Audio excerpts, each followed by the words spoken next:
Hello नमस्ते guys, Subhash Sharma YouTube channel हेरेर बस्नुहुने सम्पूर्ण देश तथा विदेशमा रहनुहुनेलाई आज हामी घान्द्रुक आइसकेका छौँ। यता घान्द्रुक हामीले हिमाल चाहिँ राम्रोसँग हेर्न पाएनौँ र हामीले घान्द्रुकमा रहेको हामी के गाउँ रे एकदम पुरानो गहिरो गाउँ घुम्न जाँदैछौँ। Let's follow me. Let's go and watch. बाटो यस्तो छ हेर्नुहोस् गाइस, तपाईँहरू पनि घान्द्रुक घुम्न आउनु सक्नुहुन्छ। भान्द्रुकको बाटो चाहिँ अलि खराब छ।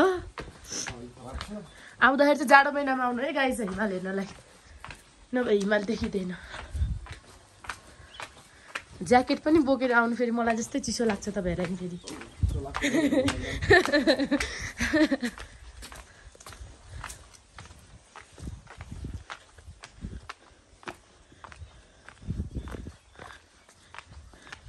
ल हेर्नुहोस् है, गहिरो गाउँ यहाँबाट देखिरहेछ है। अहिले बादलले छेक्यो है। बिहान त अलिअलि देखिएको थियो, बट घाम लागेपछि चाहिँ देखिँदैन रहेछ कुहिरोले गर्दा। It seems so beautiful.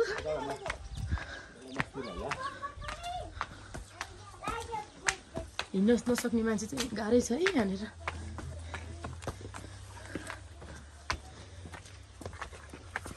साले पर्स खै मेरो।